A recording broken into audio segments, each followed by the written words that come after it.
Vous ne pouvez pas avoir un vaccin qui marche si vous n'êtes pas dans une bonne forme. Il faut que vous ayez un système immunitaire qui fonctionne. Ça veut dire que votre premier vaccin, c'est vos défenses immunitaires. Et ensuite, je ne suis pas contre les vaccins puisque je me ferai vacciner. Mais j'attends pour l'instant. AVS avec Philippe Robichon. C'est parti pour une nouvelle semaine santé sur Beurre FM. Mon invité, le professeur Henri Joyeux. Bonjour et bienvenue. Bonjour. Est-ce que vous êtes un aptonyme? Est-ce que vous êtes joyeux, comme le dit votre nom? 24 heures sur 24. Bien, c'est ce qu'on verra ce matin. Alors, je vais prendre une présentation que vous avez vous-même faite. Vous n'êtes ni vaccinologue, ni épidémiologiste, ni infectiologue. Vous êtes plus simplement chirurgien cancérologue et spécialisé dans le vaste domaine de la nutrition thérapeutique et préventive, passionné de l'humain et d'anthropologique. En deux mots, ça c'est un mot que vous affectionnez, anthropologique. En deux mots, oui. Absolument. Pourquoi est-ce que vous aimez ce mot? Pourquoi? Ouais. Parce que nous avons une logique dans notre humanité, c'est la santé. Nous sommes faits pour la santé. Et ce qui m'inquiète, si vous voulez, aujourd'hui, c'est de voir que je suis issu des centres anticancéreux. Dans tous les centres anticancéreux, vous avez des grues. Quand il y a une grue, c'est qu'on construit. Si on construit, c'est qu'on n'est pas assez au large. Il n'y a pas assez d'infirmières, il n'y a pas assez de toubibs, il n'y a pas... Vous voyez? Donc ça veut dire quoi? Est-ce que nous allons tous être malades? Eh bien, je réponds non. Je réponds non, mais cela veut dire qu'il faut que nous réfléchissions à comment fonctionne notre corps, comment pouvons-nous être en bonne santé sans avoir à prendre des cachetons. Vous publierez, professeur, dans quelques jours, Face aux virus et bactéries, booster votre immunité aux éditions du Rocher. Et donc, vous vous intéressez à notre premier vaccin. Voilà. C'est ça la clé. Le système immunitaire. Si vous ne pouvez pas avoir un vaccin qui marche, si vous n'êtes pas dans une bonne forme. Exemple, quand malheureusement vous avez le virus du sida, vous avez des défenses immunitaires qui sont au plancher. Vous pouvez prendre tous les antibiotiques que vous voulez, tous les vaccins que vous voulez, ça ne marche pas. Donc il faut que vous ayez un système immunitaire qui fonctionne. Ça veut dire que votre premier vaccin, c'est vos défenses immunitaires. Et ensuite, je ne suis pas contre les vaccins puisque je me ferai vacciner. Mais j'attends pour l'instant, on m'en propose une dizaine. Je viens de recevoir ce matin le vaccin, pas dans ma poche, mais on m'a donné les éléments concernant le vaccin chinois qui arrive aux Philippines. Vous avez de l'aluminium dedans, c'est non. C'est non. Aluminium, j'en veux pas. ARN messager, nous verrons. On va attendre, on va regarder quelle est la composition, quel est le mode de fonctionnement. Les deux qui sont disponibles en France à partir d'aujourd'hui. Pfizer et Moderna. Voilà, qui sont à ARN messager. Oui, je ressemble. Seulement l'un est conservé à moins 70 degrés, l'autre est moins 20 degrés. Bon, vous voyez, ça c'est de la concurrence. L'immunité, longtemps, ça a servi surtout aux hommes politiques, mais pourtant, on en parle. Et vous déplorez qu'on n'en parle pas assez sur les plateaux et que... Ça vient. Les gens savent maintenant, immunité, ils comprennent que ça les concerne et que c'est pas simplement le député ou le président ou le ceci ou cela. Ça les concerne. Et je crois que ce qui est important, si vous voulez, c'est de leur expliquer comment ça fonctionne. Alors, j'ai essayé de réfléchir un peu, puisqu'il s'agit de défense, comme un soldat, comme une armée. Nous avons une armada en nous, une armada parfaitement organisée. Vous avez un état-major, vous avez des chefs, si vous voulez, vous avez des bataillons, et vous avez la soldatesque. Et la soldatesque, vous avez déjà prononcé le mot, c'est le microbiote, variable. Parmi les soldats, il y a des courageux, il y a des pas courageux, etc. Puis vous avez les généraux, ceux-là, ils risquent pas grand-chose. Vous voyez ? Vous avez des bataillons. Tout ça est extrêmement bien organisé, et on peut l'expliquer à un gosse de 13 ans. Et le gosse de 13 ans, vous lui faites lire ça, vous lui montrez des dessins, il vous dit, ça y est, j'ai compris. Il va faire gaffe. C'est ce qu'on va expliquer. On parlait du sida. Ouais. Avant 96, il y a une immunité qu'on connaissait mal, c'était l'immunité innée. Ouais. Et c'est vrai que l'épidémie de sida a quand même beaucoup aidé à comprendre. C'est ça, tout à fait. On a beaucoup trouvé grâce au sida. Donc si vous voulez, en creux, au fond, une maladie extrêmement grave qui a tué beaucoup de gens, qui ne tue pratiquement plus aujourd'hui, eh bien cette maladie-là nous a appris énormément de choses. Et je rappelle que le coronavirus actuel ressemble au virus du sida. Sauf que le virus du sida, il va vous flinguer votre système immunitaire. Le coronavirus, il va rentrer dans vos cellules respiratoires, digestives, cardiaques, etc. Il va faire des bêtises. Sauf si vous savez l'accueillir. Et c'est ça que je voudrais essayer d'expliquer ici. Nous aurons tous le coronavirus. Je l'ai eu, ma femme l'a eu. Vous l'avez eu quand, professeur ? Un mois. Il y a un mois. Il y a un mois ? Ça a duré une bonne semaine. J'ai été pompé. J'ai eu un problème respiratoire haut, pas bas, respiratoire haut. Mais j'étais préparé à le recevoir. Je prenais du zinc. 10 mg, je suis passé à 15 mg. J'avais des douleurs musculaires importantes. J'étais plutôt en hypothermie qu'en hyperthermie. J'ai pris l'azithromycine, donc l'antibiotique. J'ai pris le zinc. L'hydroxychloroquine, je l'avais donné à des amis, j'en avais plus. À la pharmacie, j'y arrivais pas et c'était trop loin. Bon, donc je m'en suis très bien sorti. Ma femme a fait plutôt un digestif. À un moment, j'ai cru qu'il fallait l'opérer tellement elle souffrait du ventre. Finalement, c'était pas une appendicite, elle n'avait pas d'appendice. Bon, il avait été déjà enlevé. Et donc, j'appelle une médecin de la Drôme, une femme dans laquelle j'ai totalement confiance, qui m'a dit, votre femme, elle fait un coronavirus digestif. Demain, faites-lui la prise de sang. Vérifiez ses des dimères. Les dimères, c'est une molécule qui fait que si vous en avez trop, vous risquez d'avoir une embolie. Le lendemain, elle avait 5 fois le taux normal. Ouh là là. Je suis couru à la pharmacie, je lui ai donné des anticoagulants. Ça a passé en 10 jours. Et il est resté digestif, il n'est pas monté, non, il n'a pas été respiratoire. Donc on peut avoir on peut avoir une version qui reste que digestive, c'est ça. Fait. Ouais. Que respiratoire, que partie haute, que partie basse, et aussi cardiaque. Ouais, une atteinte cardiaque. Donc il faut faire gaffe. C'est sûr qu'il ne faut pas dire le coronavirus c'est du bidon. Nous avons d'abord plusieurs coronavirus, il y en a d'abord une petite dizaine. Celui à l'actuel, vous avez vu qu'il commence à muter. On a la trouille, parce qu'à Marseille, il y a des gens qui ont le coronavirus muté de Toulouse ou de Marseille. Alors vous expliquez les nouveaux mots que cette épidémie nous a apprises. Le mot variant, il n'est pas dans votre livre encore, hein, parce que c'est le variant. C'est mutation. C'est le mot mutation. Le variant, c'est une mutation. C'est-à-dire que vous allez avoir une mutation de ce virus lui-même, exactement comme on n'arrive pas, je vous rappelle que le vaccin contre le virus du sida, nous l'attendons.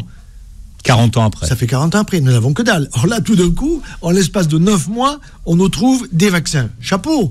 Ça veut dire que là, il y a des prix Nobel qui vont arriver, c'est certain. Et je suis tout à fait passionné par ces nouveaux vaccins où on vous dit, on va mettre un ARN messager qui va coder pour fabriquer une protéine qui ressemble à la spike du coronavirus pour aller flinguer le coronavirus s'il arrive. Magnifique. Mais tout ça, c'est très théorique. Bon, alors maintenant, nous l'avons. Nous sommes en train d'être testés. Nous sommes un peu cobayes, il faut être clair. Bon, alors, il y en a qui disent, moi, j'y vais les yeux fermés. Moi, non, j'y vais pas les yeux fermés. Pourquoi ? Parce que je veux savoir qu'est-ce qu'on va m'injecter dans mon corps. Voilà. Et si j'ai une bonne immunité, qui est, je rappelle, mon premier vaccin, je vais accueillir le coronavirus. Accueillir, ça veut dire, quand vous accueillez quelqu'un chez vous, vous allez lui offrir quelque chose de bon à manger, un bon apéro, ceci, cela. Ben là, c'est la même chose. Donc, ça veut dire qu'il veut vous faire du mal, mais vous avez réfléchi que comme il veut vous faire du mal, vous vous attendiez à ce qu'il vienne vers vous. À ce moment-là, vous avez une bonne immunité. Alors, la bonne immunité, c'est quoi ?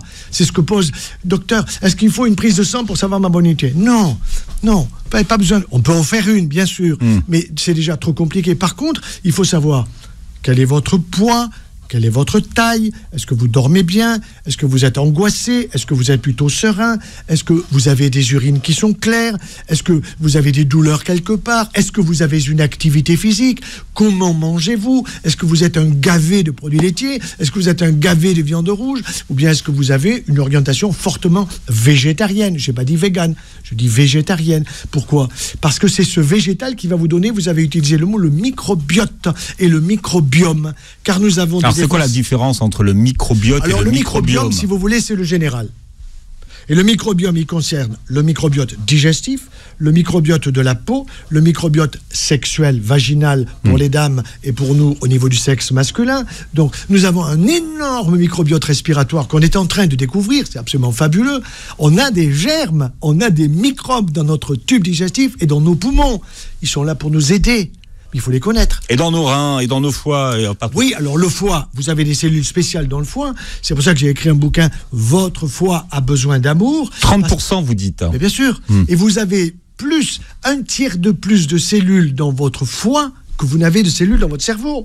Et savez-vous que vous avez autant de cellules nerveuses qu'un prix Nobel ? Vous êtes prix Nobel chez BFM. Bon, vous avez... non, pas sur Beurre FM. Pardon, Beurre FM. Alors, il faut là, professeur Joyeux, il faut être clair. Mais vous avez je ne suis pas sur BFM pour des tas de raisons que je vous expliquerai après. Ouais, vous avez beaucoup plus de liberté, c'est ça. Mais oui, voilà. Oui, et la liberté de nous inviter. Mais c'est très important. Pourquoi ? Parce que je pense qu'aussi, on peut pas voir la radio, c'est la stéréo. C'est pas la mono. Oui. Mais ça, c'est important. Oui. Vous me montrez votre livre parce que vous avez consacré un livre qui est passionnant il y a très peu de temps. Votre foie a besoin d'amour. Voilà, sur le foie. Cette immunité innée. Oui.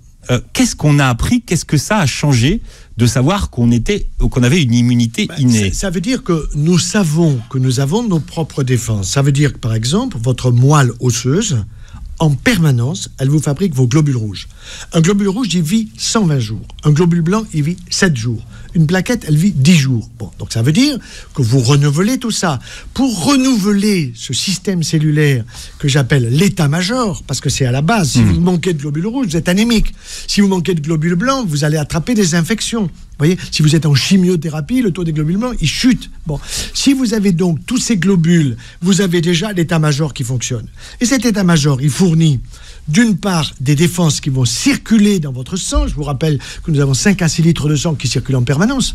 Bon, du rouge, du bleu qui se fait oxygéner. Il faut que vous ayez des poumons qui fonctionnent correctement, c'est-à-dire que vous avez 600 millions d'alvéoles pulmonaires, 300 millions de chaque côté. Il faut les remplir. De quoi? D'air, pas de pollution.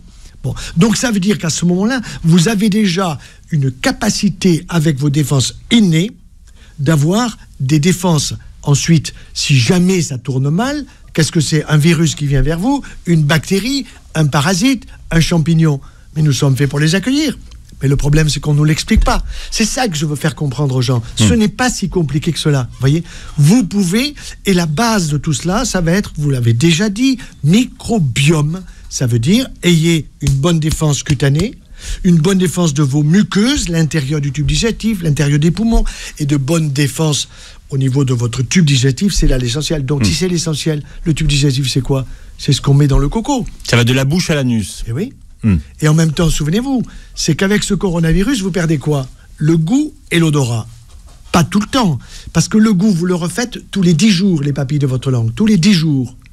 Votre odorat, vous le refaites tous les 3 mois. Donc quelqu'un qui perd l'odorat, il vous dit, ça fait 1 mois, ça traîne, je ne retrouve pas. Stimulez avec un peu de thym, de romarin, essayez de sentir le chocolat. Ça va revenir, ne vous inquiétez pas. Mais ça sera un petit peu plus long. Voyez? Donc tout ça, quand vous avez un Alzheimer ou un Parkinson, personne âgée, qu'est-ce que c'est qui fout le camp en premier? Le goût et l'odorat. Le goût et l'odorat. Donc très important de le stimuler. Ça veut dire stimulons les saveurs, les odeurs. Voyez? On parle de système immunitaire et d'immunité, mais une fois que l'épidémie est là, oui. Bon, c'est trop tard pour le stimuler. C'est-à-dire que là, si vous voulez, on est plutôt dans la gestion de l'urgence. Oui. Donc, moi, je vous entends, et effectivement, toutes les mesures que vous préconisez, elles sont préventives. Tout à fait. Mais là, maintenant, qu'est-ce qu'on fait? Alors, finalement... on va essayer d'être concret. J'ai l'un de mes amis très cher qui pèse gentiment 15 kilos de trop. Bon, il me dit 10. Bon, en réalité, la réalité, c'est 15 de trop. Bon, il m'appelle, il a une voix qui est pas bonne. Je lui dis ta température, il me dit j'en ai pas. Je lui dis non, ça veut rien dire. Tu me prends la température. Il me rappelle 38,8. Je dis ok. Tu vas me prendre maintenant ta fréquence respiratoire. Ah bon, c'est comment? J'ai dit chaque fois que tu as ton thorax qui monte, tu comptes combien tu as de fréquence respiratoire en 60 secondes, en 1 minute. Tu me rappelles. Il me rappelle 25. Il devrait avoir 12. J'ai dit ok. Tu vas tout de suite à la radio à l'hôpital. Radio poumon. Je lui fais une ordonnance, j'envoie l'ordonnance et je mets radiographie du thorax, face et profil, plus ou moins scanner. J'appelle le radiologue. Le radiologue me dit, ok, je vais le voir. Il fait la radio, il me rappelle, il me dit, il faut faire un scanner. Ok, scanner. Il me dit, écoutez, s'il a 25% de son état respiratoire qui est atteint, c'est le coronavirus, il est hospitalisé. Il a plus de 25%, il a été hospitalisé. Il va y rester la semaine. Il a l'oxygène dans les trous de nez. Il a une saturation d'oxygène qui est tout à fait correcte. Il n'y a pas de danger, il n'ira pas à la machine. Car si vous avez la machine, vous en sortez vivant dans 40% des cas. Bon, il ne vaut mieux pas aller trop à la machine. Bon. Mais le problème, c'est que, mon cher ami, je le lui ai dit, j'ai dit, mon vieux, dans ton frigidaire, t'as quoi? Dans son frigidaire, il a que des choses qui ne sont pas bonnes pour sa santé. Il est gavé de produits laitiers. Comprenez? Quand vous avez un yaya, vous en prenez un deuxième. Yaya, c'est yaourt. C'est pour ça que le yaourt, je le dis d'une manière un petit peu amusante pour que les gens le retiennent. Je vais vous le prescrire. Mais la veille du départ dans l'au-delà. La veille du départ dans l'au-delà. Pourquoi? Est-ce que vous le mastiquez? Mais non, mais c'est bon, docteur, c'est bon. Mais oui, c'est tellement bon que vous en prenez 2, vous en prenez 3. C'est plein de trucs. D'ailleurs, on dit un petit yaourt, on dit jamais un gros yaourt. Oui, voilà. Donc, vous avez trop de calcium, vous avez des facteurs de croissance et vous avez trop de lactose. Bon, mais vous ne me dites pas ce qu'on fait une fois que l'épidémie est là, qu'elle est installée sur le territoire, que c'est peut-être un peu compliqué, un peu juste pour que les gens puissent inverser leur immunité. Qu'est-ce qu'on fait? Tout à fait. Ça veut dire que dès que vous avez le moindre signe, vous ne faites pas je prends du paracétamol pour m'enlever mon mal à la tête et j'attends d'avoir des troubles respiratoires pour appeler le 15, ça c'est trop tard. Vous vous faites traiter immédiatement. Et c'est là que parfois, je trouve, vous avez à peu près la moitié des médecins qui sont terrorisés par le Conseil national de l'ordre des médecins qui n'a donné aucun conseil. Et auquel cas, qu'est-ce qui se passe ? Paracétamol et vous appelez le 15. Pas du tout d'accord. Il faut traiter immédiatement. Quel est le bon traitement ? Soyons clairs. Raoult, aucun problème. Moi, la confiance dans Raoult, c'est 100%. Pourquoi ? Il est sur le terrain, le gars. Vous comprenez ? C'est pas un mec qui est en train de nous chanter avec un nœud papillon sur les télés, quoi. Voilà. Donc, il est sur le terrain. Vous avez Louis Fouché, il est sur le terrain. Quand vous l'entendez parler, vous savez que c'est un mec qui intube des malades, qui leur prend le pouls, qui leur prend la tension, qui fait des prises de sang. Il est sur le terrain. Moi, je fais confiance aux gars du terrain. Quand vous pensez que vous avez des médecins généralistes qui m'ont appelé, et je leur ai demandé conseil, qu'est-ce que vous faites ? Face à ça, vous avez le docteur Zeller qui est poursuivi par le Conseil de l'ordre, Nicolas Zeller dans le Var. C'est un type, il a fait le traitement de Raoult. Il a eu 300 cas, il n'y en a aucun qui a été hospitalisé, aucun qui est passé en réa. On va profiter de votre présence, professeur Joyeux, pour essayer de clarifier votre position sur les vaccins. Vous êtes souvent qualifié du porte-parole des anti-vaccins en France. Je ne sais pas d'où ça sort. D'où ça vient ça et est-ce que vous y êtes pour quelque chose ? Oui, non, alors d'une part, je ne suis pas le porte-parole, je suis favorable au vaccin et je rappelle que dès l'année 2015, j'ai écrit un bouquin qui s'appelle Vaccin, comment s'y retrouver ? Parce que c'est difficile de comprendre tout cela. Alors, ce qui est important à comprendre, c'est que vous aviez le DTP, diphtérie, tétanos, polio, un vaccin excellent, tout le monde était très content. Vous étiez vacciné entre 18 et 24 mois, ce qui était logique, parce que le système immunitaire d'un enfant, il faut grosso modo 2 ans après sa naissance pour qu'il soit vraiment en place. Bon, donc qu'est-ce qui s'est passé ? Tout d'un coup, moi j'ai été responsable des familles en France, et on me dit, il n'y a plus de DTP dans les pharmacies. Bon, je dis à ma femme, va voir, moi je vais voir, etc. Effectivement, il n'y en avait plus. Je dis, mais pourquoi il n'y en a plus ? Ah ben, parce que, docteur, il y a mieux. C'est quoi mieux ? C'est diphtérie, tétanos, polio, plus coqueluche. Ah ben, ça, c'est pas mal. Pas de problème. Bon. Et puis ensuite, il y a eu diphtérie, tétanos, polio, plus hépatite B. Et pourquoi il y a hépatite B ? Oui, mais à 2 mois, c'est mieux. Pourquoi à 2 mois ? À 2 mois, le système immunitaire, il n'est pas en place. Alors, qu'est-ce qui s'est passé ? La loi imposée en 2015-2016, jusqu'à la nouvelle loi, elle imposait le DTP. Bon, il y a eu une action au Conseil d'État. Le Conseil d'État a dit oui, il faut remettre en place le DTP. Et Marisol Touraine, qui était ministre de la Santé, qu'est-ce qu'elle a dit ? Elle a dit oui, il faut que l'industrie fasse ce qu'il faut faire. L'industrie, qu'est-ce qu'elle a fait ? Elle savait qu'il y avait la loi qui allait arriver. Elle le savait parfaitement. Et la loi de 2017 ? Bien sûr, c'est la loi de 2017, elle a les épicés, c'est-à-dire qu'elle attendait le DTP, mes enfants, vous l'aurez, vous inquiétez pas, mais vous aurez en plus d'autres choses. Et qu'est-ce qui s'est passé ? Ils vous ont imposé 11 vaccins. Vous en avez 8 qui contiennent de l'aluminium, et moi j'avais commencé à repérer que l'aluminium c'était quoi ? Alors j'ai fait une lettre sur l'aluminium pour faire parler l'aluminium d'une manière un peu humoristique. L'aluminium, je vous assure qu'il n'y a pas une seule réaction biologique dans votre corps qui a besoin d'aluminium. Vous avez besoin de zinc, de fer, de cuivre, ça tout à fait d'accord, mais aluminium, walou, vous avez besoin de rien. Quoi ? Walou. Ah oui. Ouais. Non, c'est bien. Bon, donc ça veut dire quoi ? Ça veut dire sur BFM, vous ne pouvez pas le faire. Non, ce qui s'est passé, si vous voulez, c'est que on a vu parfaitement l'industrie arriver, et il m'est arrivé de rencontrer un des grands responsables de la haute industrie pharmaceutique, et je lui dis, dites-moi, l'aluminium dans vos vaccins, là. Ah, il me dit, m'en parlez pas, moi je suis fait que pour faire les usines, moi j'exécute les ordres. Oui, d'accord, mais vous réfléchissez pas, qu'est-ce que vous mettez dedans ? Pourquoi vous mettez l'aluminium alors que vous avez du phosphate de calcium qui est sans danger ? Du phosphate, vous en avez dans votre corps, du calcium, vous en avez dans votre corps. L'aluminium, il est fait pour la terre, il n'est pas fait pour mon corps. Or, quand je vous l'injecte dans votre muscle, il y en a un peu qui reste là. Ensuite, ça fout le camp vers votre os pour le fragiliser, vers votre foie pour fragiliser votre immunité, et ça peut se stocker dans votre cerveau. Et on a trouvé de l'aluminium chez les Alzheimer, dans les scléroses en plaques, mais on vous dit qu'il n'y a pas de relation. Il peut y avoir relation de temporalité, mais pas de causalité. C'est très malin, ça. Temporalité et pas causalité. Vous voyez l'astuce ? Alors, pourquoi est-ce que ça n'a pas toujours été le cas, l'aluminium utilisé comme adjuvant ? 1983, c'était le phosphate de calcium.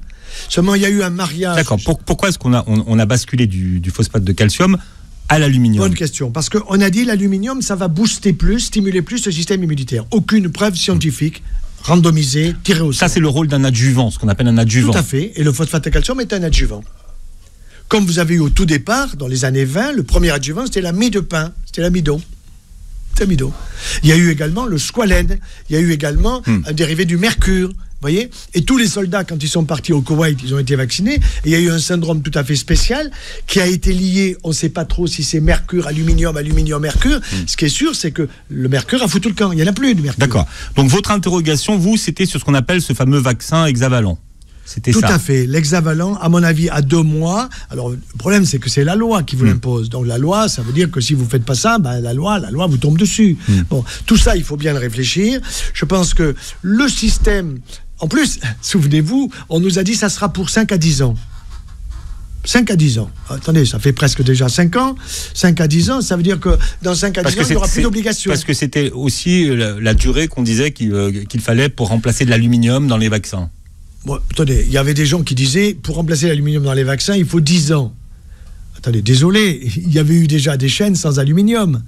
Ça existait déjà. Donc, il suffisait de faire tourner des chaînes sans aluminium. Non, tout ça, c'est vraiment tout cousu de fil blanc, si vous voulez. Alors, professeur Joyeux, vous êtes un spécialiste des médias. Vous avez compris qu'aujourd'hui, il n'y avait pas de place pour la nuance, qu'aujourd'hui, il fallait avoir des positions tranchées et qu'il fallait avoir des positions de la taille d'un tweet. Donc, est-ce qu'à un moment donné, comment est-ce qu'avec ce que vous nous dites là, avec ce que vous nous racontez, vous devenez le porte-parole des anti-vaccins et qu'on vous fasse passer pour un anti-vaccin primaire? Je vais vous dire, c'est intéressant pour certains de trouver un prof de médecine qui en plus est à Montpellier, qui est un peu, si vous voulez, un type qui réfléchit, et de faire passer une étiquette sur lui en disant, ce gars-là, vous voyez, il est anti-vaccin, donc attention, dangereux. Je ne suis pas du tout anti-vaccin. J'ai fait vacciner mes enfants. J'ai été vacciné, je n'ai plus besoin, je sais dont j'ai besoin et dont des enfants ou des adultes peuvent avoir besoin. Donc si vous n'êtes pas anti-vaccin, vous êtes quoi? Comment vous vous définissez? Moi je dirais que je réfléchis et je ne prends pas un vaccin sans savoir ce que je prends. C'est-à-dire tout vaccin qui contient l'aluminium, je ne peux pas le conseiller scientifiquement. Ça c'est conscience et science, il y a les deux. Vous voyez? Bon, donc je ne peux pas vous conseiller de vous faire vacciner avec un vaccin contre l'aluminium quand vous avez 2 mois. À votre âge, vous avez une certaine taille, un certain poids, pas de problème. Mais je ne vous conseille pas d'en prendre trop. Pourquoi ? Parce que vous avez une quantité d'aluminium qui va rester dans votre corps. Alors, il n'a rien à faire dans votre corps, sauf des dégâts. Vous comprenez ? Bien, alors vous expliquez dans votre livre, effectivement, pourquoi c'est intéressant de parler de l'immunité quand on parle des vaccins, puisqu'en fait, il faut expliquer cette notion d'antigène et d'anticorps. Tout à fait. C'est la base de la vaccination. C'est la base de la vaccination. Ça veut dire que nous avons la capacité de fabriquer des anticorps par nos défenses immunitaires. Notre immunité, ce que j'appelle le premier vaccin. Nous sommes capables de fabriquer des anticorps tout seuls. D'accord ? Le problème, c'est que si vous avez, par exemple, le virus de l'époque de la variole, bon, la variole, ça a fait des dégâts considérables. Bon, il y a eu une vaccination qui a été sur la terre entière, et puis on n'a plus de variole, et dans les années 77 à peu près, on a arrêté la vaccination contre la variole. Qu'est-ce qui a joué dans l'efficacité de la vaccination contre la variole ? Il y a eu la vaccination d'une part, et puis il y a eu aussi l'hygiène. Mais on n'a jamais fait la distinction entre qu'est-ce que le vaccin a eu comme efficacité certainement très grande et qu'est-ce que l'hygiène a eu comme efficacité certainement très grande. Mais on n'est pas capable de dire 50-50, 20-80, on ne le sait pas. Mais c'est passionnant. Ça veut dire qu'on n'est plus vacciné contre la variole. La tuberculose, moi, quand j'étais ici à Paris pendant 5 ans à l'Institut Curie, j'ai dit à ma femme, il va falloir vacciner les enfants contre la tuberculose. Alors que ce n'était pas obligatoire. Pourquoi ? Parce que la tuberculose revient. Parce que la tuberculose aujourd'hui est capable de tuer. Pourquoi elle peut tuer ? Parce que le système des antibiotiques antituberculeux, il y a une résistance. Vous voyez, une résistance. Alors au Conseil d'État, par exemple, au Conseil d'État, on m'a fait passer pour un type anti-vaccin, ce qui est totalement faux, alors que je suis favorable à la vaccination de diphtérie, tétanos, polio, hépatite B. En tant que chirurgien, ben oui, il faut que je sois vacciné contre l'hépatite B. Le problème, c'est qu'avant que le vaccin arrive, moi j'avais chopé l'hépatite B par un malade qui me l'avait donné. À l'époque, on opérait sans lunettes. J'avais un jet de sang dans l'œil. 45 jours plus tard, je fais une hépatite B. Bon, je m'en suis parfaitement sorti, il n'y a pas eu de problème. Mais c'est dangereux. Bon. Donc oui, si vous êtes infirmier, oui, si vous êtes chirurgien, oui, si vous êtes dans le monde des pompiers, par exemple, avec des risques au niveau du sang, vous devez être vacciné contre l'hépatite B. Mais à 2 mois, il va être chirurgien, le petit de 2 mois. Il va être infirmier, le petit de 2 mois. Qu'est-ce que c'est ces histoires ? Seulement, avant, c'était 18-24 mois, puis on a descendu 18-24, 16, 14, 12, jusqu'à 2 mois, et maintenant, on vous propose même la vaccination pendant la grossesse. Pendant la grossesse. Et on va vous dire, monsieur, vous êtes le grand-père, vous n'êtes pas vacciné contre la coqueluche, vous n'allez pas embrasser le petit. Totalement abusif, tout ça. Vous comprenez ? Mais quand vous dites ça, est-ce que vous renforcez la scepticité de ceux qui nous écoutent ? Non, je pense que... Enfin, généralement et globalement sur la vaccination, parce qu'on voit que les Français sont sceptiques. Non, les Français sont intelligents. Pas pareil. Nous sommes des Méditerranéens. Et les Méditerranéens, c'est pas des anglo-saxons qui obéissent au doigt et à l'œil à la couture du pantalon. Ce sont des gens qui réfléchissent. Ils ont des neurones. Et le Méditerranéen est un type imaginatif, est un type créatif. Je ne dis pas qu'on est supérieur aux autres, mais nous avons, si vous voulez, cette capacité de réflexion. C'est ce que vous retrouvez, par exemple, si vous regardez les prix Nobel d'aujourd'hui. Qu'est-ce que vous verrez ? Sur 10 prix Nobel, vous avez 8 qui sont d'origine hébraïque. Moi, je suis en admiration. Ce sont des bosseurs, ce sont des gens qui réfléchissent beaucoup, ce sont des gens qui se réunissent bien entre eux, qui savent travailler plus fortement peut-être que d'autres. Et tout cela, ce sont souvent des gens qui sont originaires du pourtour de la Méditerranée, bien que vous ayez aussi d'Europe de l'Est, qui sont des Allemands, qui sont des Polonais, qui sont des Tchèques, etc. C'est passionnant tout ça à regarder. Donc, moi, ce que je veux, c'est aider les gens à réfléchir. Nous devons faire passer des messages d'intelligence et pas des messages de béni oui. Professeur Joyeux, une première alerte au coronavirus a eu lieu en Chine fin 2002-2003 et un candidat vaccin aurait été mis au point dans cette période. Bien sûr. Elles sont devenues quoi ces recherches et finalement C'était exactement en 2013. Ça a tué 10% des gens, c'est beaucoup. C'est beaucoup, puisqu'actuellement nous sommes entre 0,5 et disons... L'épidémie, le virus de l'époque. Le virus de l'époque de 2003. Bon, alors il y a eu effectivement un vaccin qui a été mis au point à la fois par la Chine et la France, Sanofi Pasteur. Seulement quand ils ont voulu le tester, il n'y avait plus d'épidémie. Bon, il n'y avait plus d'épidémie. Donc il n'a pas été testé. Il n'a pas pu être testé. D'accord. Bon. Et ces recherches, elles sont devenues quoi ? Bonne question. Je vous pose la même question. Non, je sais pas, je vous demande. Je sais pas. Justement, c'est la question que j'ai posée, j'en parle dans mon livre. Entre 2003 et 2020, ça fait 17 ans. Ensuite, il y a eu un deuxième coronavirus très méchant qui s'appelait MERS-CoV. Alors, on le sait, puisqu'en fait, il y a eu la fameuse campagne qui a touché le pèlerinage. Oui, c'était la Mecque, voilà. Tout à fait. Oui. Donc c'était plutôt Arabie Saoudite. Voilà. Ce qui s'est passé, écoutez bien, ça a tué 37% des gens. Ça venait par le lait des chamelles. Le lait des chamelles. Ça a été vite bloqué, ça a tué 37% des gens, mais ils n'ont même pas eu le temps, si vous voulez, de préparer un vaccin parce qu'ils ont su bloquer l'épidémie. Et en particulier, vous avez des pays qui ont été... Qui est allé jusqu'à Hong Kong à l'époque. Oui. Alors justement, les pays les plus protégés, c'est quoi ? Taïwan, il se méfie de la Chine. C'est la Corée du Sud qui se méfie de la Chine. C'est également Singapour qui se méfie de la Chine. Allez voir le nombre de morts que vous avez dans ces pays, très très peu. Vous voyez ? Alors on nous promet, il y a 2 vaccins disponibles à partir d'aujourd'hui en France. On nous en promet 2 autres. Ouais. Dans votre livre, vous nous expliquez comment on peut voir plus clair et comment choisir les vaccins en fonction des informations. Donc vous, en gros, sur les 4 qu'on va avoir dans les 2-3 mois qui viennent, comment est-ce que vous nous aidez à choisir en connaissance de cause ? Alors, vous avez les 2 Pfizer et Moderna. ARN messager, c'est pas très clair. Vous avez un type que j'aime beaucoup. Le coronavirus est un virus ARN. C'est tout à fait. ARN, il mute, capable de muter, d'avoir des variants. Bon, donc ce vaccin avec ARN messager, c'est une nouvelle découverte. C'est une nouvelle découverte au sens de son application. On le savait déjà. Technologie. C'est une nouvelle technologie magnifique, absolument magnifique. Maintenant, comment ça marche ? Qu'on utilisait déjà en cancérologie. Oui, en cancérologie, mais c'est pas la vaccinologie.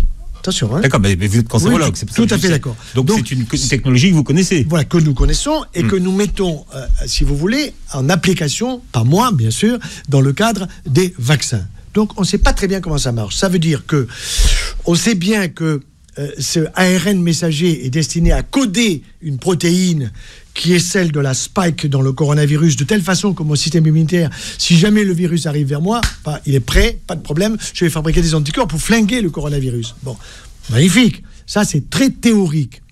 Seulement, quand vous regardez de près, hier soir, j'ai passé un gros moment à regarder les effets de Moderna comparés à celui de Pfizer. C'est grosso modo la même chose. Moderna, c'est celui qui arrive à partir d'aujourd'hui. Voilà, c'est celui qui est conservé à moins 20 degrés, l'autre est conservé à moins 70 degrés. Alors on vous dit attention, parce que l'un il est sur 5 doses, en réalité c'est 6 doses, l'autre il est sur 10 doses. Enfin, c'est assez compliqué à comprendre, même pour quelqu'un qui est un peu branché, si vous voulez. Bon, donc ça veut dire que pour l'instant, moi j'aurais tendance à dire, on m'a déjà demandé conseil, paciencia. Bon, ça c'est sur les 2 ARN. Voilà. Alors après il y en a 2 autres qui arrivent. Alors il y a Sputnik. Sputnik est déjà en Algérie. Sputnik c'est le russe. C'est le russe. Sputnik 5. Bon, je sais pas pourquoi 5, mais bon, c'est comme ça. Alors, oui, c'est vrai que c'est l'option prise par les Algériens. Oui, les Algériens l'ont. Moi, des amis m'ont téléphoné, m'ont demandé. J'ai dit, écoutez, attendons de voir. C'est quelle technique, là, le Sputnik? Alors, ça serait avec un ADN, c'est-à-dire avec un virus ADN qui viendrait les manquer, c'est-à-dire qui viendrait des singes. Pourquoi pas? Tout ça, ce sont des technologies absolument fabuleuses. Attendons de voir que le président algérien se fasse vacciner, que les autres autorités se fassent vacciner. Attendons de voir. Vous voyez, ayons la sagesse de la patience. Et surtout, c'est ce que j'ai dit à mes amis algériens, prenez du zinc. Prenez du zinc. Alors, le zinc... On verra pour vos conseils tout à l'heure. D'accord. Mais, alors, ensuite, vous avez le chinois. Le chinois, c'est Sinovac, donc, qui est en train d'arriver aux Philippines. J'ai reçu une information ce matin. Vous avez de l'hydroxyde d'aluminium dedans. Bon, donc ils ont voulu... qui est à base de virus, celui-là. Oui, alors c'est un virus inactivé. Vous voyez, c'est un peu comme le virus inactivé que vous avez dans le ROR, rougeole, oreillon, rubéole. Je rappelle que, par exemple, avant, vous aviez Rouvax. C'était un seul vaccin contre la rougeole à 6 mois. Parfait. Maintenant, on ne se vaccine plus à 6 mois, non, à 1 an. Pourquoi? Parce que vous balancez 3 virus inactivés. Et chez un enfant qui peut être un peu grognon, un peu fatigué, un peu ceci, un peu cela, 3 virus inactivés, c'est beaucoup pour son immunité. Vous voyez? Donc, a priori, pour vous, celui-là... Celui-là, oui, parce qu'il n'y a pas d'aluminium, mais chez un enfant de 1 an en pleine forme. Non, mais là, je veux dire sur le... Le chinois? Oui, le chinois. Non, laissez-le pour l'instant. Le professeur Henri Joyeux, qui est notre invité aujourd'hui. Je rappelle, professeur, que vous publiez dans quelques jours Face au virus, bactéries, booster votre immunité aux éditions du Rocher, puisque vous dites que finalement, notre premier vaccin, c'est notre système immunitaire. Et rassurez-vous, si vous êtes un peu gras, c'est fou ce qu'il y a comme bonne immunité dans le système graisseux. Alors là, vous êtes... Moi, ça m'arrange, en fait. Oui. Il y a ce qu'on appelle le grand épiploun. Oui, le grand épiploon. Voilà. Épiploon. Alors, voilà. Pourquoi? Parce que dans le ventre, nous avons un tablier qui est un gendarme. Et un bon gendarme. Et un bon gendarme, c'est quelque chose qui va vous protéger. Donc, c'est pas le gras qui nous protège? Il n'y a pas de... Non. Attendez, allez-y. Ouais. Effectivement, vous avez du gras dedans, mais vous avez un excellent système immunitaire de protection. Par exemple, vous faites une appendicite, une inflammation appendiculaire, eh bien vous allez avoir l'épiploon qui va dessus, qui va essayer de bouffer les globules blancs qui sont là pour faire des bêtises. Et il va s'en occuper peut-être très bien et vous guérir et vous n'avez pas besoin d'être opéré. Formidable. Bon. Par contre, si vous avez des cellules cancéreuses qui sont dans le ventre, ça c'est pas si bon parce qu'il va vous faire le KGB. Vous savez ce que c'est le KGB ou la CIA? Ça m'est égal. Vous choisissez, il va vous en foutre partout. En douceur. Et vous allez avoir tout d'un coup de l'eau dans le ventre et vous allez faire un cancer épouvantable. Bon. À la fin, mais ce qu'il faut savoir, c'est que le gras, il y a du bon gras et du mauvais gras. Le mauvais gras, c'est celui que nous avons surtout chez la femme au niveau des glandes mammaires, en excès, et chez l'homme, plutôt dans le bas-ventre, ce qu'on appelle le bidon d'une manière générale. Bon, là, il faut faire attention. Ça veut dire, vous ne bougez pas assez, il faut le brûler. Pour le brûler, il faut une bonne activité physique. Alors, celle qui vous plaît, que ce soit la piscine, que ce soit la marche à pied, que ce soit le vélo, ça m'est égal. Bon, chacun le sien. Mais il faut avoir une activité physique. Nous sommes des bipèdes qui sont faits non pas pour des escaliers roulants, mais pour monter les escaliers. Vous comprenez? Donc, il faut avoir une activité physique, si possible en plus, qui vous fait un peu transpirer. Pourquoi? Parce que vous avez remarqué que la transpiration, quand nous transpirons, ne sont pas terribles. Pourquoi? Nous éliminons les pesticides qu'on respire. Des pesticides qu'on ne peut pas éliminer avec un masque. Vous voyez. Donc la transpiration est utile à notre santé. Ça, c'est très important. Et en même temps, si vous transpirez beaucoup, on peut transpirer jusqu'à 1 litre de flotte par jour, il faut boire. Alors, ça ne veut pas dire qu'il ne faut pas boire de bonnes choses, mais je ne vais pas vous prescrire du Coca-Cola, des sodas, vous comprenez? Mais plutôt des tisanes en cet hiver, du thym, du romarin, de la verveine, de la camomille le soir avant de se coucher. Des choses de qualité qui vont stimuler, si vous voulez, votre système immunitaire d'une manière indirecte. Ça, c'est très important à bien comprendre. Et votre gras, vous allez tout doucement le faire fondre. Bien. Alors, on va revenir sur les vaccins, puisque tout le monde parle de l'arrivée des vaccins et de la vaccination en France. Donc, vous êtes pour le vaccin Patientia. Patientia. Voilà, tout ce que vous disiez tout à l'heure. Et finalement, si tout le monde attend, à quoi ça sert de vacciner? Vous voyez, on n'en sortira pas. Oui, alors effectivement, ce qui me plaît qu'à moitié, si vous voulez, c'est de dire on va systématiquement vacciner les personnes âgées, Voilà. Donc c'est un peu cobaye pour les personnes âgées. Et si à 92 ans vous êtes vacciné, que 3 jours après vous n'êtes plus là, on va vous dire c'est parce que vous avez 92 ans et 3 jours, quoi. Bon, on peut pas trouver. Vous pouvez faire toutes les nécropsies, les vérifications sur le corps. Vous pouvez pas dire il est mort du coronavirus. Bon, sauf si. Il faut savoir que, ou du vaccin, je veux dire. Si vous avez par exemple le vaccin Pfizer, savez-vous que normalement, si vous avez les moindres allergies, vous devez être vacciné, le médecin doit rester avec vous 15 minutes à côté de vous. Il faut qu'il ait un kit d'adrénaline. Qu'est-ce que ça veut dire, adrénaline? Ça veut dire massage cardiaque. Si jamais vous faites ce qu'on appelle un choc anaphylactique, c'est pas une blague, un choc anaphylactique, c'est-à-dire vous avez un produit dans le Pfizer comme dans le Moderna qui s'appelle le PEG 1000 ou 2000, c'est-à-dire du polyéthylène glycol. Il y a des gens qui sont très allergiques à ce produit. Si vous faites une allergie au polyéthylène glycol, je vais vous dire, donc des gens allergiques dans notre pays, il y en a à la pelle, malheureusement, à cause justement d'une pollution assez forte un peu partout, à cause aussi d'une alimentation qui n'est pas centrée sur votre système immunitaire. Donc on vous dit, votre médecin, dites docteur, est-ce que vous avez de l'adrénaline là si vous restez avec moi 15 minutes, hein 15 minutes, hein. Donc vous ne pouvez pas vacciner beaucoup de monde comme ça. Comprenez ? Les réactions allergiques qu'on a constatées aujourd'hui, en tout cas sur le premier vaccin que vous venez de citer, le Pfizer, venaient du groupe placebo. Comment du coup placebo? Non, vous voulez dire de celui qui ne prenait pas? Ouais. Non. Ouais, alors les chiffres que j'ai regardés hier... Parce que on n'a pas les mêmes chiffres. Non, je vais vous dire, j'ai une revue que j'aime bien parce que c'est une revue qui est très sérieuse. Citez. Qui n'est pas très aimée par le Conseil national de l'ordre des médecins, qui s'appelle Prescrire. D'accord?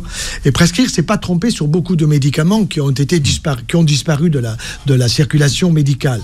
Bon, et là, il faut une analyse extrêmement précise du Moderna comme du Pfizer, de l'un par rapport à l'autre, avec... Pfizer n'a pas fait tellement d'études randomisées, Moderna a fait études randomisées.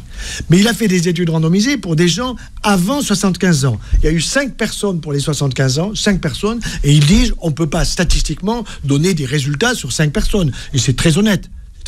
Ça veut dire qu'ils ont testé sur des gens qui avaient entre l'âge de 30 et 58, 65 ans, mais pas au-delà. Bon, donc sur des gens qui n'étaient pas tellement à risque, vous comprenez? Ceux qui sont à risque, effectivement, ce sont ceux de mon âge, qui sont au-delà de 70, 75 ans, et surtout qui ont des comorbidités. Parce que vous dites que le système immunitaire vieillit, en fait. Oui, ça s'appelle une immunosénescence, et là-dessus, je trouve que Luc Montagnier, le prix Nobel, il a une idée que je trouve fort belle, c'est qu'il appelle le SIDA-A. Alors, qu'est-ce que c'est le SIDA? C'est le syndrome d'immunodépression acquise lié à l'âge. Ça s'appelle une immunosénescence. Et effectivement, si vous regardez, j'ai fait un dessin dans le bouquin, et si vous regardez vos cellules immunitaires avec l'âge, ça baisse. Au tout début, ça monte jusqu'à l'âge adulte. Ensuite, il y a un plateau, et à partir de 65-70 ans, il y a une chute. Donc, ça veut dire qu'il faut stimuler vos cellules immunitaires, celles qui vous protègent. Et comment pouvez-vous les protéger ? Vous l'avez dit, microbiote, bonne alimentation. Augmentez le végétal, réduisez les produits animaux. Ça ne veut pas dire devenez vegan, mais augmentez le... Est-ce que vous prenez des fruits? Ah oui, docteur, je prends une compote de pommes tous les matins. Non, mais attendez, vous rigolez ou quoi? La compote de pommes, je vous la prescris la veille du départ dans l'au-delà. C'est la pomme. Avec le yaourt, on a bien. Avec le yaourt, oui, c'est ça. Il faut mâcher les fruits. Il faut mâcher, mastiquer, parce qu'à ce moment-là, vous aurez des fibres, et les fibres entretiennent tout simplement les bactéries dans votre tube digestif qui vous protègent. Alors, vos conseils pour cette période, donc on a parlé du zinc. Ah oui, ça c'est très important. Bon, alors, le zinc, quelle quantité? Parce que déjà, est-ce que 10 du zinc... mg. 10 mg. 10 mg de zinc tous les matins au petit-déj, c'est ce que je prends, je les ai pris ce matin. Et quand j'ai eu la forte coronavirus grippale, si vous voulez, j'en ai pris 15. Hein? Ma femme, j'ai passé à 15 aussi. Bon, 15 suffit, il n'y a pas besoin d'en prendre plus, parce que sinon vous allez l'uriner. Est-ce qu'il y a des contre-indications à la prise de zinc ou pas? Non. Alors, c'est pas parce que vous en prendrez plus que vous serez mieux. 10, 15, ça suffit. En prévention, c'est 10, ça, il n'y a aucun doute. Et pourquoi? Parce que la question, c'est pourquoi, docteur? Et bonne question, madame. Parce que... C'est bien, parce que vous faites les questions et les réponses, docteur. Votre zinc, qu'est-ce qu'il va faire? Il va empêcher le virus de pénétrer, d'aller sur le récepteur de la cellule respiratoire, digestive ou ailleurs, pour pénétrer dedans. Et quand le virus pénètre, il fait des petits. Et en faisant des petits, il va bousiller la cellule, il va passer à une autre cellule, et il va vous bousiller beaucoup de cellules. Vous comprenez? Vitamine A, alors vitamine D, pardon. D, soleil. La fameuse vitamine D qu'on a vraiment paré de toutes les vertus. Oui, alors. Vous dites attention à la vitamine D. Pas en excès. Pourquoi? C'est une vitamine liposoluble. Vous avez des vitamines qui sont solubles dans le gras, liposolubles, A, D, E et K. A, c'est pour la rétine, y voir. Bon. D, c'est essentiellement pour le système osseux, mais aussi c'est un protecteur immunitaire de grande qualité. Soleil. Seulement le soleil, aujourd'hui à Paris, je n'en vois pas beaucoup. Bon, par contre, quand vous avez du soleil, eh bien, vous prenez 30 minutes le soleil 2 à 3 fois par semaine, le visage et les bras dénudés. Si vous n'avez pas le soleil, oui, vitamine D. Combien ? 1000 unités internationales par jour. Par jour. 3 gouttes. Bon, maintenant, vous pouvez prendre 5000 par semaine. Vous voyez, 5000 par semaine, il y a des ampoules à 5000, il y a des ampoules mensuelles, bon, peu importe. Mais ce qui est sûr, c'est que c'est utile pour votre immunité. Donc, on a dit zinc, vitamine D, vitamine C. Qui marche avec la vitamine E, vous dites. CE, ça marche ensemble. Alors, la E, ça sera les noix. Ouais. Excellent. Mais des noix que vous cassez. Pas des noix qui sont dans des sachets. Il faut apprendre les enfants. Vous leur filez des noix, aujourd'hui, ils ne savent même pas qu'il y a une noix. Se servir d'un casse-noix, ouais. Bien sûr, il faut un casse-noix. Ouais. Bon. Donc, moi, j'ai des casse-noix à la maison, j'ai des casse-noisettes, j'ai des casse-bonbons aussi. Quand vous avez des enfants qui vous enquiquinent, ça existe aussi. Bon. Mais je veux dire, ça, c'est très important parce que vous avez de la vitamine E dedans, qui est une vitamine antioxydante. De fertilité aussi, si vous voulez faire un bébé. Allez, c'est bon. Plus les œufs. On en parlera demain. Tiens, et les œufs à la coque. Les œufs à la coque ? Les œufs à la coque, les œufs mollets, pas l'œuf dur. L'œuf dur, vous avez remarqué que parfois ça sent un peu le soufre, l'œuf dur. Eh bien, l'œuf à la coque, ça veut dire qu'il faut que le jaune soit liquide. Excellent cholestérol. Si je passe mon cerveau à la moulinette, là, je vais vous sortir de l'huile. Combien d'œufs à la coque le matin ? Moi, personnellement, à mon âge, 2. Les enfants, 1. Bien. Voilà. Alors après, il y a les oligo-éléments. Quels sont ceux que vous conseillez ? Alors, évidemment, le zinc, le cuivre, le fer. Mais vous n'allez pas prendre du fer, sauf si vous êtes anémique. Chez les femmes, quand il y a des cycles qui sont un petit peu abondants, là, il faut donner du fer. Ça s'appelle, d'une manière générale, oligomax, oligo-élément, max fer. Vous avez aussi oligomax zinc. Vous avez aussi oligomax cuivre. Voilà. Donc ça, c'est important à savoir. Le problème, si vous voulez, c'est qu'aujourd'hui, j'ai un de mes amis que je connais bien qui disait quelque chose de génial. Il disait, le gouvernement aurait dû offrir dans toutes les maisons de retraite du zinc. Offert. Madame, zinc, zinc, zinc à tout le monde. Au petit-déj, vous voyez. Alors, non, parce que c'est un complément, donc vous le payez. Alors, ça vaut 7-8 euros, c'est pas très cher, mais quand même, tout le monde ne peut pas, quoi. Donc, le zinc, moi, je dirais, oui, cette idée, je l'ai trouvée très bonne, zinc dans toutes les maisons de retraite. Bon, alors, vous avez noté tous les conseils du professeur Joyeux, vous pourrez réécouter l'émission en podcast, vous pourrez regarder la vidéo sur la chaîne YouTube. Je rappelle que vous montrez-le à la caméra, vous publiez Face au virus, bactéries, booster votre immunité aux éditions du Rocher. Il sera en vente d'ici quelques jours, professeur Joyeux, et puis vous avez des masterclass, des webinaires, enfin voilà. Oui, beaucoup de webinaires. J'aurai un webinaire à la fin du mois, je ne sais pas encore le jour, justement sur les vaccins pour aider les gens à discerner. Donc je peux vous dire que de jour en jour, d'abord je travaille beaucoup, je ne suis pas capable de vous dire ce que je dirai demain par rapport à aujourd'hui. Ce que j'ai dit aujourd'hui n'est peut-être pas valable demain. Vous voyez ? Par exemple, hier, je ne savais pas que le Sinovac avait l'aluminium. Je l'ai appris ce matin. Donc Sinovac, je vous dis, laissez ça aux Chinois. Voilà. Et c'est vrai que c'est ce que nous apprend cette épidémie, hein, effectivement. Oui, on l'apprend tous les jours. L'information va vite. Hein, il faut veiller, hein, beaucoup veiller. Merci d'avoir été avec nous, professeur Joyeux. Avec grand plaisir. Voilà, et demain, nous parlerons de fertilité. Merci de nous avoir écoutés. Très belle journée santé sur Beurre FM.